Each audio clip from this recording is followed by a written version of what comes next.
Hello and welcome to online schooling. आज आप सभी सोच रहे होंगे कि आज सर की जगह मैम कैसे आ गई, है ना। आपके चैप्टर का नाम भी कुछ ऐसा ही कह रहा है, वुमेन चेंज द वर्ल्ड, यानी औरतों ने बदली दुनिया। तो इसलिए मैंने भी सोचा क्यों ना चैप्टर मैं ही आपको पढ़ा दूं। तो जल्दी से अपनी सिविक्स की बुक खोल लीजिए, सामाजिक एवं राजनीतिक जीवन की चैप्टर 5 औरतों ने बदली दुनिया, पेज नंबर 54। अब इस चैप्टर में, जैसा कि आपने चैप्टर 4 में पढ़ा था, growing up as boys and girls, जब लड़कियां और लड़के बड़े होते हैं उनमें किस तरह के डिफरेंसेस रहते हैं, लड़कों को किस तरह की सुविधाएं दी जाती थी और लड़कियों का जीवन पहले कैसा होता था। चैप्टर 4 में सर ने आपको बहुत अच्छे से इस चैप्टर को एक्सप्लेन किया था। तो इसी चैप्टर के बेसिस पर ये जो आज का हमारा चैप्टर है उसमें हम देखेंगे कि औरतों का जीवन अब किस तरह से बदल रहा है। और आप जानते हैं कि हर बदलाव के पीछे एक ही कारण है और वो है एजुकेशन, यानी शिक्षा। जब से लोग शिक्षित होने लगे हैं तब से वो सशक्त हो गए, यानी शक्तिकरण आ गया है।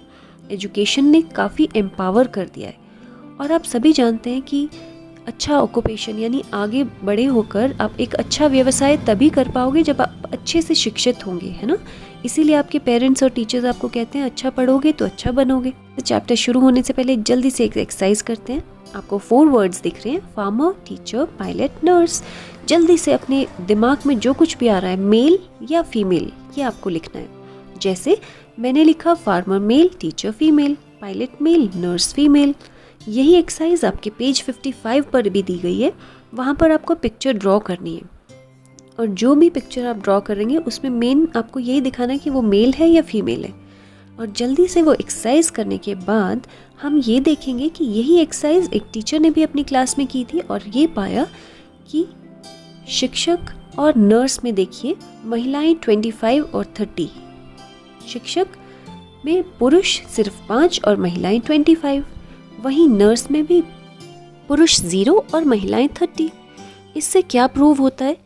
इससे ये प्रूव होता है कि जैसे ही हम नर्स या टीचर के बारे में सुनते हैं या सोचते हैं तो हमारे दिमाग में एक झटपट से एक इमेज आती है एक लेडी की। टीचर यानी कि लेडी, नर्स यानी कि लेडी। हम एक दिमाग में एक सीमित पिक्चर फिक्स कर चुके हैं, एक स्टीरियोटाइप।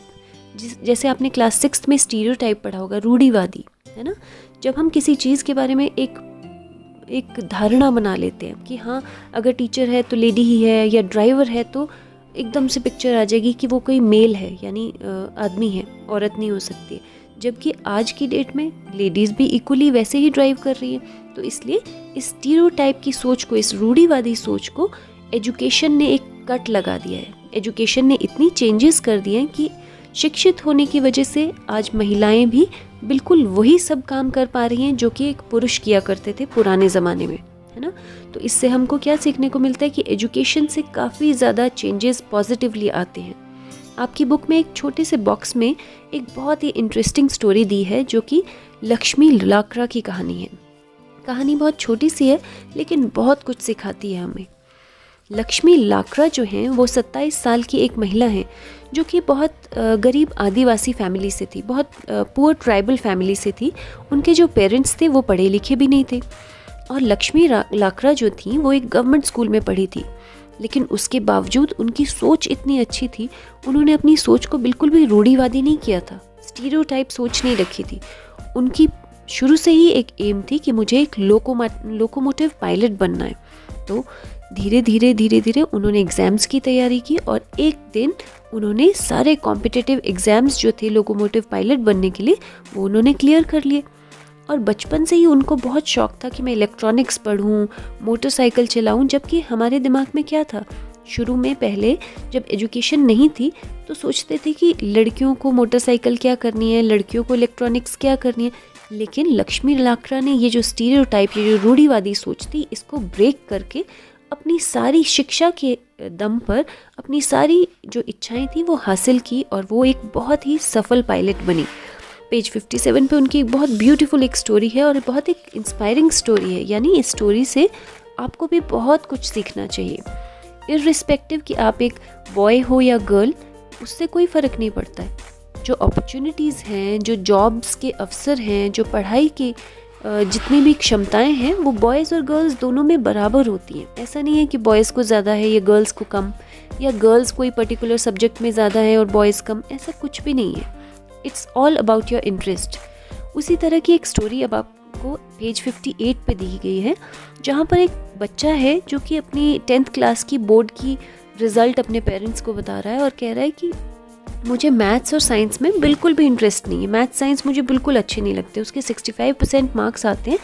तो उसके जो फादर हैं वो उसको बहुत कन्विंस करते हैं, यानी मनाने की कोशिश करते हैं कि तुम साइंस और मैथ्स पढ़ो और साथ में कंप्यूटर साइंस पढ़ो, क्योंकि अगर तुम ऐसा करोगे तो बड़े होकर तुमको बहुत अच्छी जॉब की अपॉर्चुनिटीज़ मिलेंगी, है ना।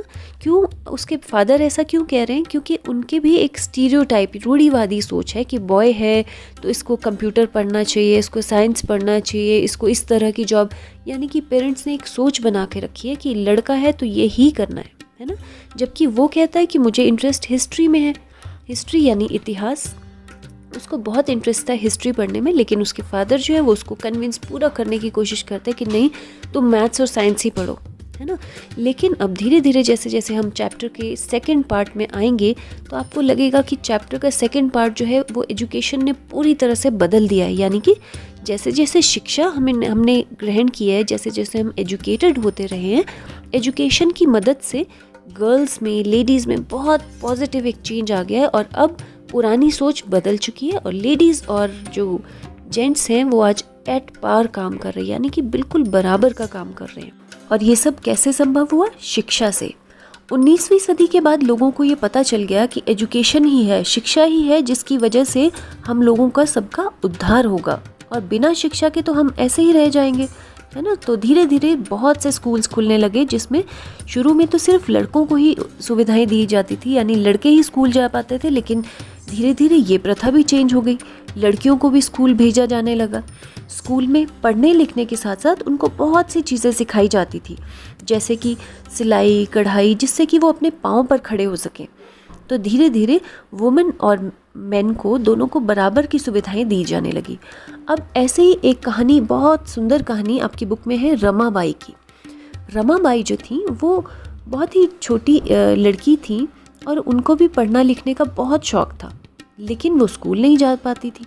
लेकिन घर पे ही उनके माता पिता ने उनको खूब पढ़ाया लिखाया, इतना पढ़ाया कि वो एक दिन संस्कृत की स्कॉलर बन गई। यानी उन्होंने संस्कृत में इतनी बड़ी उपाधियां हासिल कर ली कि उनके नाम के आगे पंडिता लगाया जाने लगा। जैसे आज की डेट में आप देखते हैं कि जो लोग PhD करते हैं उनके आगे डॉक्टर लगा दिया जाता है। तो उस समय में उन्होंने संस्कृत का इतना ज्ञान हासिल कर लिया था कि एक ऑनरेरी, यानी उनको एक सम्मान के तौर पर उनके नाम के आगे पंडिता लगा दिया गया। और उन्होंने क्या किया कि इतनी शिक्षा ग्रहण करने के बाद उनको लगा कि शिक्षा में ही तो सब कुछ है। उनको खुद महसूस हुआ कि शिक्षा से ही हमारा जीवन जो है वो एक पॉजिटिवली चेंज होगा, हम इतना कुछ कर सकें। तो उन्होंने सोचा कि क्यों ना जो कुछ मैंने सीखा है क्यों ना मैं दूसरों को सिखाऊं। और यही चीज़ बच्चों आपके अंदर भी होनी चाहिए। जो कुछ भी आप सीखते हो, जितना हो सके अपने आसपास, अपने पेरेंट्स को, अपने छोटे भाई बहन को जितना हो सके सिखाना चाहिए। सोसाइटी में यानी समाज में आप जितना हो सके कंट्रीब्यूट करें। उससे क्या होगा कि आपकी शिक्षा जो है वो और मजबूत हो जाएगी। और यही सब कुछ किया रमाबाई ने। उन्होंने धीरे धीरे एक मिशन स्टार्ट किया खेड़ा गांव में, जो कि आज पुणे के पास है। और इस मिशन में उन्होंने क्या किया, उनको लगा कि जितनी भी लड़कियां हैं, महिलाएं हैं, उनको शिक्षा ग्रहण ज़रूर करनी चाहिए। अब वो देखती थी कि जहाँ कहीं लेडीज़ को ज़रूरत है, कोई विडो है यानी कि कोई विधवा लेडी है, तो उसको वो इस तरह की शिक्षा देती थी कि वो अपने पाँव पर खड़ी हो सके। जैसे कि उसको सिलाई, कढ़ाई, बुनाई या इस तरह की कोई जो शिक्षा है वो देती थी, जिससे वो अपने पाँव पर खड़ी हो सके और अपने आप। तो इस तरह आपने देखा कि शिक्षा से कितना ज़्यादा पॉजिटिव चेंज हो रहा है। जैसे पहले जो महिलाएं थी वो बिल्कुल दबी हुई रहती थी, अपने लिए कुछ नहीं कर सकती थी, स्कूल नहीं जा सकती थी, एजुकेशन नहीं ले सकती थी। लेकिन धीरे धीरे जैसे उनको एजुकेशन मिलने लगी, उनके पास एम्पावरमेंट आने लगी, यानी सशक्तिकरण होने लगा उनका। ऐसी ही एक स्टोरी हम और करेंगे नेक्स्ट वीडियो में, तो देखना बिल्कुल मत भूलिएगा। और साथ ही आपको एक वर्कशीट मिली है, उसको करने की पूरी कोशिश कीजिएगा। और कोई भी क्वेश्चन हो तो आप कमेंट में ज़रूर लिखकर भेज सकते हैं। So see you very soon in the next video. Take care, bye bye.